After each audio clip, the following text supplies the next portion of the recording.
So I've been talking about this the last few weeks in this series on authentic. We looked at a bunch of different things, and so what I said, what we came in here was like what is this about? And I don't just mean like what is this specific church about? What is authentic? As this one group of believers about? I don't want us to just to come here and do that, because we can sit here and we can talk about purpose statements and say what is the focus? It's the beginning of the year sort of. What is really this all about? And we can get kind of lost in that. But I don't mean that. I just mean what is church about?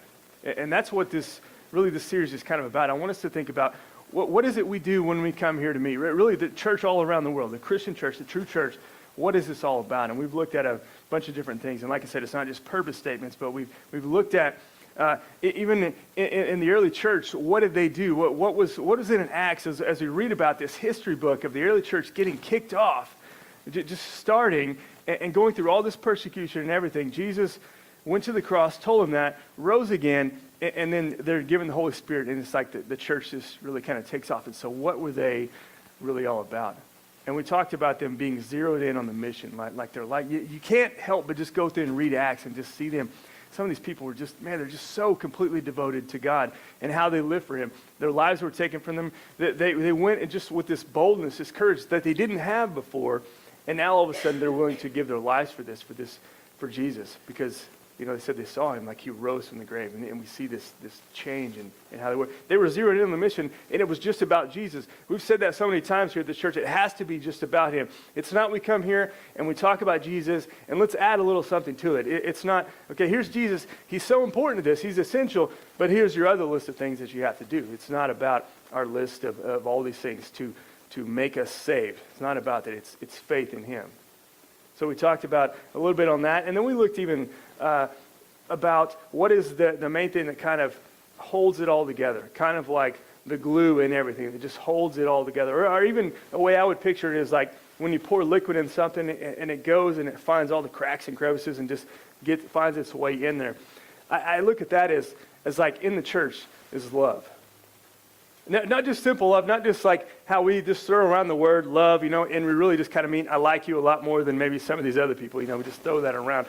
But this real, like deep, like life-changing type of love that is, we called it, in the Greek, it's that agape love. It's that love that you see God shows towards us. Like you see Jesus when He went to the cross. This was just not like, I really like you guys. You guys are pretty cool. You're like, I'm going to die on the cross for you. This was agape, like sacrificial, just because of love. I just love you. You don't have to do anything for this. I just love you, and I'm going to do this. And so we saw that. And that is the type of love that should like go through everything we do here. We're not just here as a social club, and it's like, you guys are the only ones I want here, and everybody else out there, who cares about them or whatever. Like, let's talk about them. This is all I want. But it's not that. We're not just this closed-off group, but it's like we've been changed by this message of Christ, and so love needs to just like penetrate everything of everything that we do here, and we take this message out to the world in this type of unconditional way, this type of unconditional love to everybody, to each other, to everybody out there. And so we've been talking about that.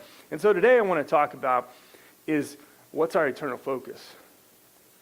I think that's important for us, and we'll see the reason I want to talk about that. In fact, write this down. We're going to talk about this because your eternal focus will inevitably drive everything that you do.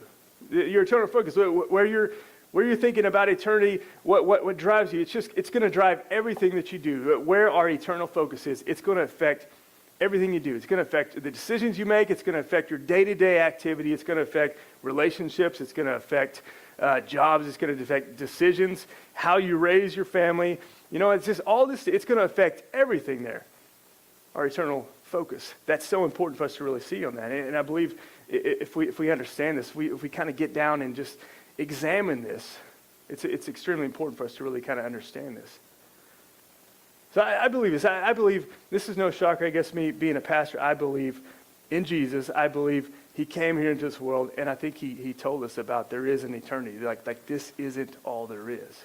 And I know you're not coming here like, what? I thought this was different place or whatever. It's like you probably understand this is what we would believe in the church. Like this isn't all there is. I'm not just coming here because we know this world is really tough and let's do this to get through the week and then we go out there because there's nothing else after this. No, what we believe that there is an afterlife, and I think it comes down to it's just with God or without him. It comes down to heaven or hell. I mean, it comes down to those things, because I believe that's what Jesus said, and that's what he was talking about.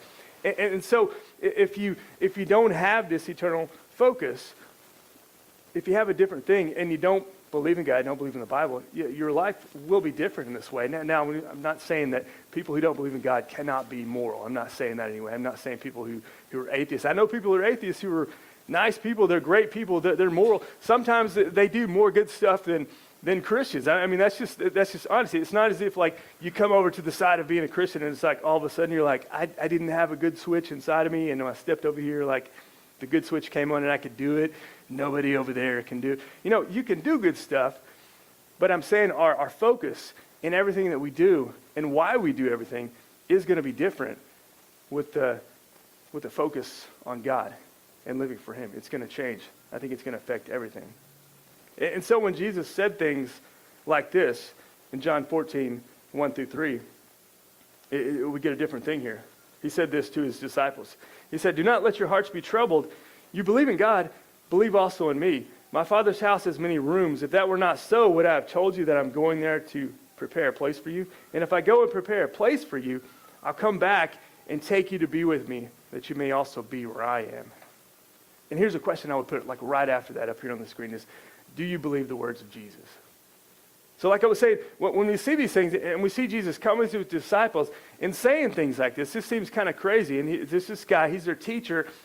They hadn't seen him rise from the grave yet, but they've seen him do all these things and miracles. I mean, things that were just not normal. And he's saying this stuff, and he's trying to tell them to say, like, you guys can believe me. He's like, would I say I'm going to prepare a place for you? Like do you guys believe me? If I say this, then I mean it. And he's kind of talking about that. So our question that really we got to think about, and I want you to think about really throughout this message today, is that, do you believe the words of Jesus? Because I think how you really answer that, and I want you to be able to answer that, as you're here today and as you leave, I think it's something we got to wrestle with, is like, do you really believe that?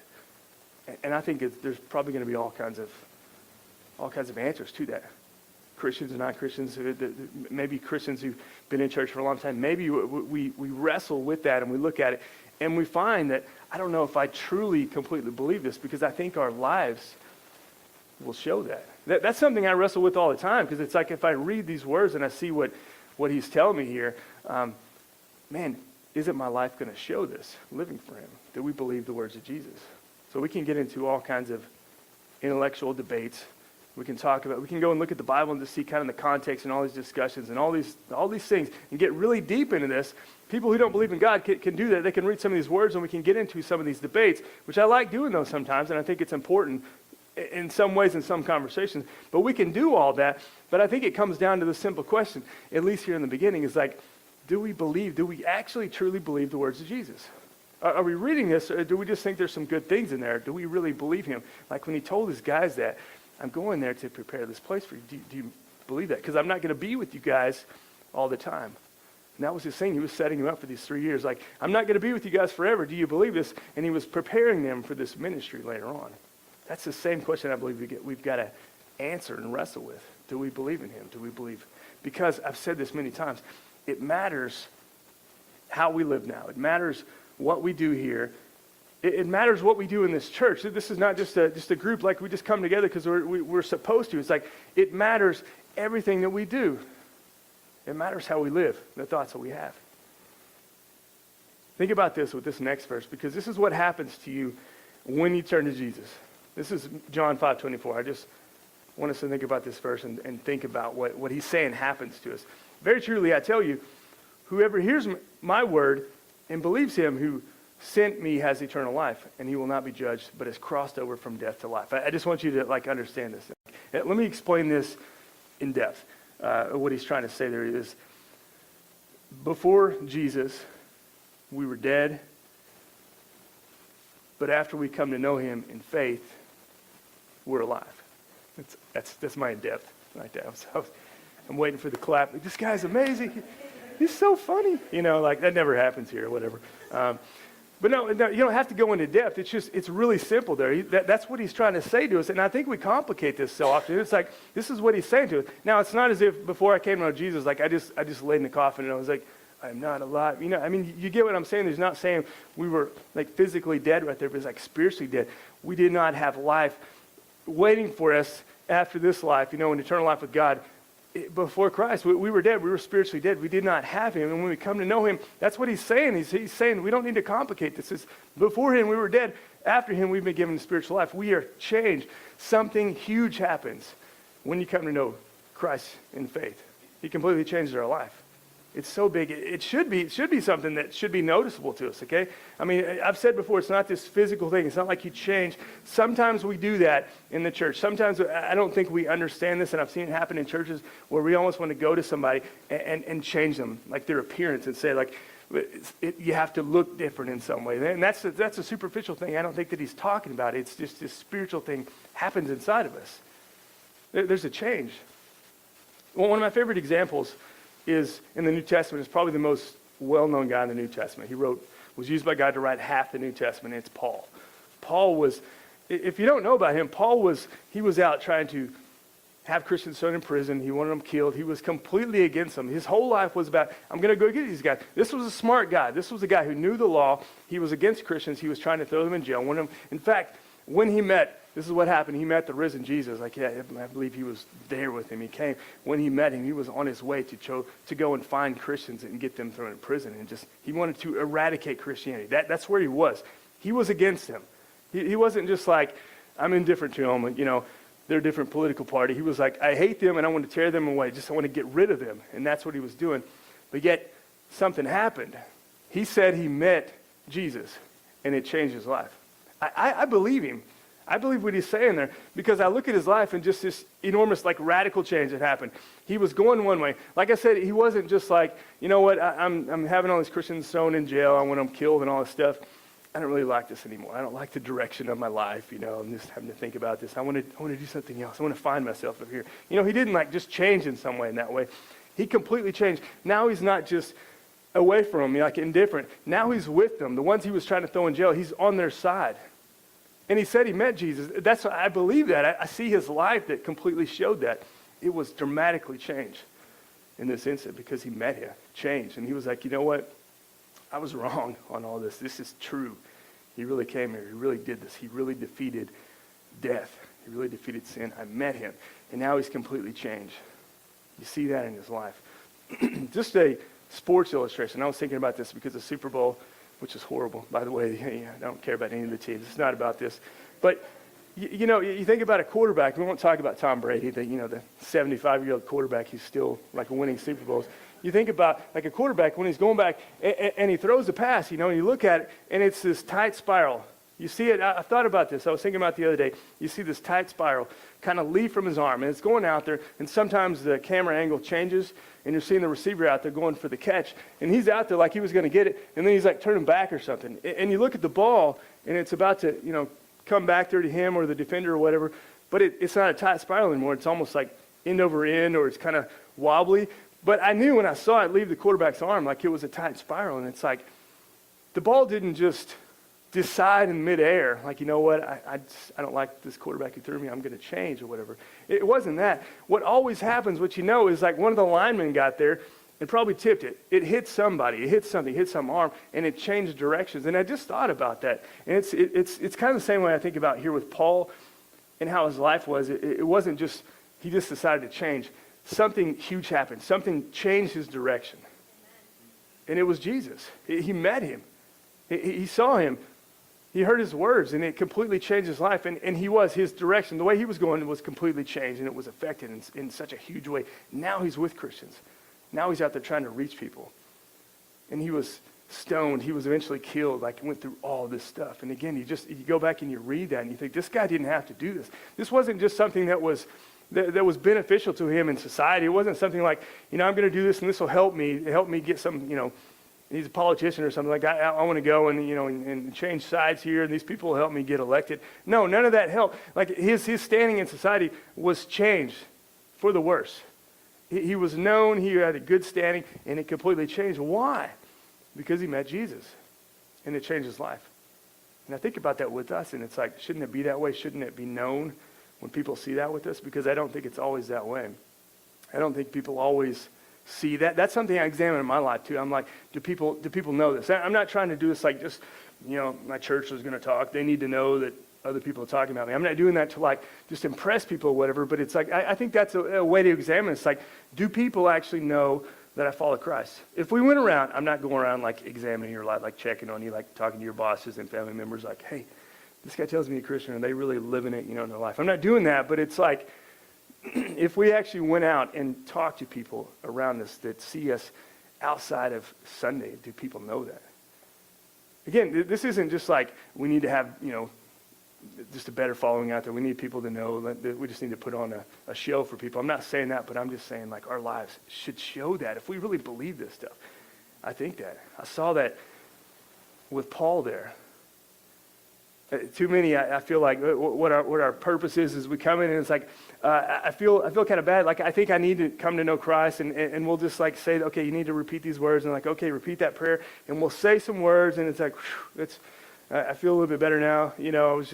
I was kind of worried. And I've said this before, we almost look at it like fire insurance, like I'm going to do what I'm going to do, Kyle, but man, I don't want to go to that place. So what do I need to do? And where do I sign on the dotted line? What do I need to do here? Say some words, whatever, so I can, check this off my list and know that whatever happens after I die, I'm going to be okay. And that's not how we should be doing it. It should change our lives to what we're living for Him. And I think that's important for us.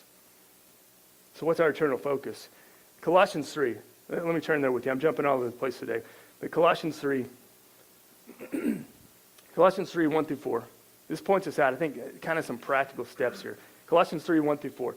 Since then, he's just kind of pointing this out. Okay, here's what's happened. He says, since then you have been raised with Christ. Set your hearts on things above, where Christ is, seated on the right hand of God. Set your minds on things above, not on earthly things. For you died, and your life is now hidden with Christ in God. When Christ, who is your life, appears, then you also will appear with Him in glory. So he's like, this is what happened. Since this happened to you, we don't deserve this, all the grace from God, like He came to us, this is what you should be doing. This is the practical steps now. You've come to know Him. Set your things on heaven, on Him. That's the practical things. It seems so simple, and it is, but that's what we should be doing, and I think it's important for us. Since we've been raised with Christ, now do this. Put your thoughts on Him. I was watching, I just happened to, I actually didn't even click on it or whatever. I always feel like I have to say that. This was a guy who was having an interview with Oprah. Again, I don't watch Oprah. I really don't do. But it was like on I still use Yahoo like things. Everybody's Google. Maybe that explains a lot here. But I like whatever. So I was there and this video popped up and it was Oprah having this interview with Michael Jordan, not the athlete, the actor. He was in Black Panther. And what he was saying, I thought was kind of interesting, is, he played, I don't remember his character name. I know you probably know their name. You don't. Okay. Marvel fans. Anyway, but he played this character like a villain on there. And he said after the show, he had to go into therapy. And it was because he dove so much into this character, like trying to be this. Now, and I was talking, in fact, me and Matt were even talking about this the other day, and it's like, I remember the things we would say, like, I think we were talking about, like, some of the music we listened to, and, like, if somebody's played Call of Duty, it's not as if, like, everyone, like, if you play some video game or whatever, it's like you played it one time, and all of a sudden you went on this crazy rampage out there. Doesn't mean that happens. I think sometimes there's more stuff going on underneath. But with this, I think this was a little deeper. He was saying he like immersed himself into this character. Like they almost like locked themselves away to try to be these evil villains. And he's like, I had to go and talk to therapists and all this. And I was laughing at some of the comments underneath. They're like, yeah, man, I wish I could go to a therapist after my 12 to 15 hour shifts a day. And they were talking about these characters or these guys. But he talked about this and how he was immersed in it. Another one that got even more real. This guy at least got some help. If you remember a few years ago, Heath Ledger, it made me think about him. He's the one who played the Joker. And his was a lot the same way. He went and just the same way, like immersed himself in this character. I think they said he locked himself away in this hotel in London for weeks. Like he just wanted to be alone. He wanted to figure out, I think they had like his journal just to see some of the things, and it's just really sad they were talking about this. He went in there, he said, I want to figure out how to be this sociopathic, murderous clown with no empathy for anyone, just horrible way, and that's what he was doing for this character. He was trying to find the laugh. He was trying to find just how he talked and all this stuff, and just went there, just got alone and studied these other characters and just became this person, and it so affected him. that, he ended up, I think it was the show, even the movie was, I think it may have been done or it was just done. It hadn't been released. And, they found him dead. It was even an overdose. I don't know if they know if it was an overdose or suicide in some way, but the guy he became messed up through all of that. And again, when I see on that, what made me think about it was just this being so immersed in this. Like his mind and everything, he was focused on becoming this person. And it made me think about with these verses and really what he's talking about. I'm not saying everybody's going to do this and everybody's going to become that. I remember some of the things I listened to when I was a kid, and I've grown up, I've matured in some ways, in different ways, but it's like I see what's happened here. And then these verses talks about just some of the practical things that he's saying here, because I used to look at this, and I think some of us do this as Christians. Sometimes we look at these and like, these are just words, like what he's saying here. But what can I actually do? And when he says things like, set your hearts on things above, set your minds on things above, not on earthly things, for you died and now your life is now hidden in Christ.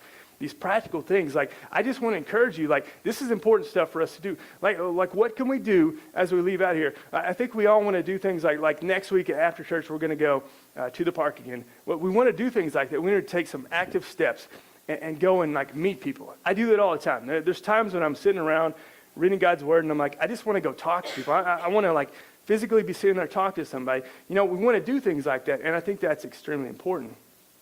But there's also these times when we think about just our spiritual life with him and just talking to him in prayer. That is so important. We cannot do that. It's not just all about stepping out there and doing these works that, like, people can see. That is important, but it's like, what's our relationship with God like? Where's our mind? Because that controls all this stuff that we do. It's important for us to just dive and really, like, immerse ourselves in his word. And so when he says things like this is important, and I think it is relevant for us on a daily basis, because when we leave here, we come together, sometimes we're happy and we're good and we put on these faces, and then we leave and it's like Monday's back here again, and it's just, maybe we're stressful, maybe it's jobs, maybe bills, and those things that we're trying not to think about, those things are there. What do we do on that? And I think God's telling us, he's like, I know you're going through all this stuff, this is really tough, and I want you to think about me, I want you to set your hearts on me. This is not all there is. Do we believe that? Again, it goes back to, do we believe the words of Jesus? How does that play out in our lives? Go read Philippians on your own. Go read and just see Paul, who's in prison. This guy that I was talking about, whose life completely changed. He's in prison. He's writing these encouraging letters. And I love this kind of inner struggle that he has. Not like an inner struggle we'll have like right after service where we're like, this is our inner struggle. It's like, what do we want to eat? Like hamburgers, hot dogs. Yeah. Seriously, like sometimes it's things like that. We have these inner struggles, this plain vanilla ice cream, sprinkles, man, it's like the struggle. It's like first world problems, We think about that. That's the inner struggle sometimes we think we have. But his inner struggle was, do I stay here in this world? Because it's far better, and think about what he's saying, this is absolutely true. It's far better for us to, if you put your faith in Christ, to leave this earth because we go to be with him. I cannot wait for that. That is a big thing. This is all about that. It's talking about this. I want you to be there. We want everybody to go. We want to take this message out to everybody because I believe it's the truth. That's what it is. So he's having this struggle. Like, I can't wait. I want to go be with God. I want to go be with him. Like when I die, immediately there. And it's better by far. And he's so true on that. But then his struggle is like, but I have a job here. There's people around that don't know Christ, and he's like, there's this mission, there's this battle, this spiritual battle that's going on around me. And he was talking to them, and he was like, and it's better for you guys that I'm here. I can help you. I can train you to go this out there. But I want to go and be with God. It's better by far. And he's absolutely true. But he chose to stay. He's like, you know what? I got a job. I got to be doing this. And that, just that struggle that he could have right there tells me, gives me more evidence at least, that he believes in the words of Jesus, that he changed and it was like he met him. There's no other explanation of why a guy would have those type of thoughts and would want to do that than that he actually saw Jesus and knew that he rose and his life completely changed. You know what I mean on that? In the book I wrote, there was a chapter I called On the Winning Team.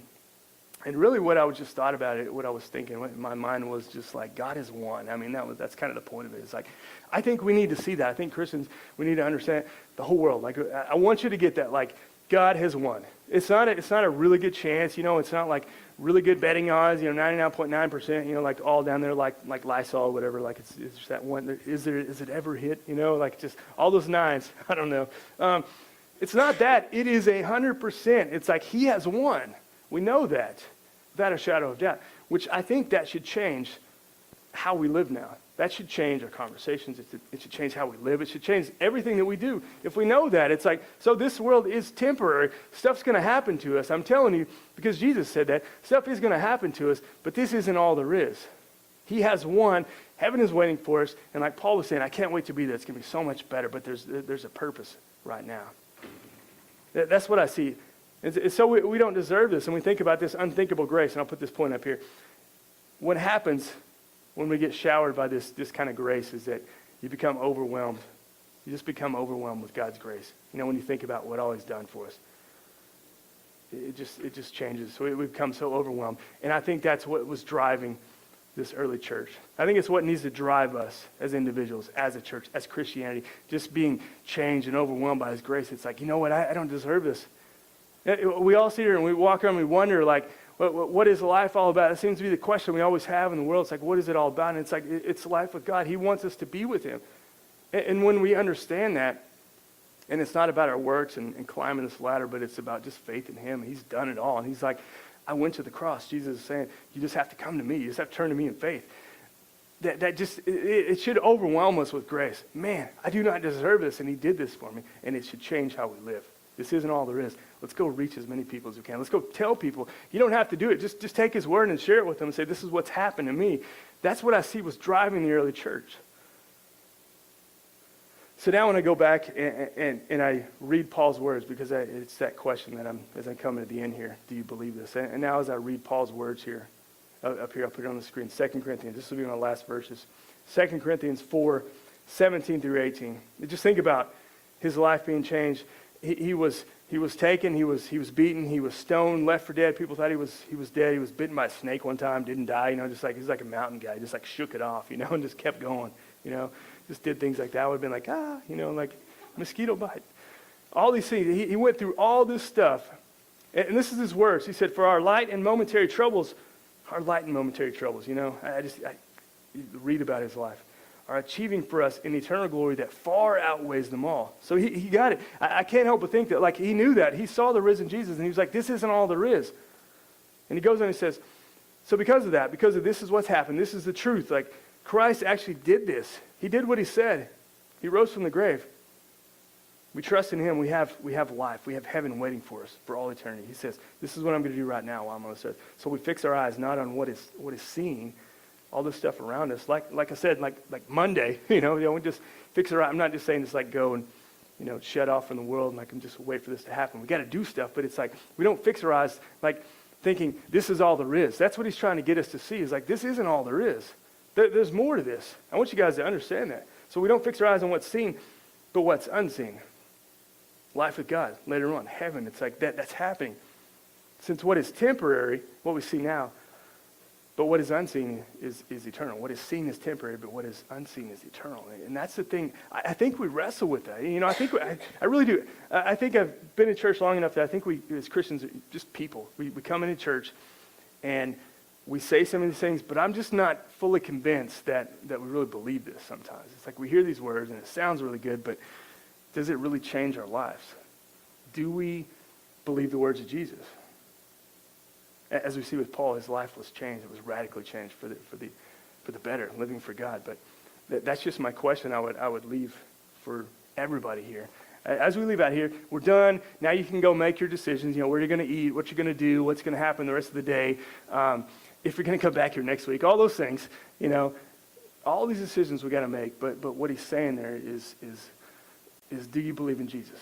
To me, I just wish you would come to an answer on that right there. Do you believe in him? Because if you do, if you really sit down, maybe it's uncomfortable, but if you really sit down and just look at this and say, do I really believe this?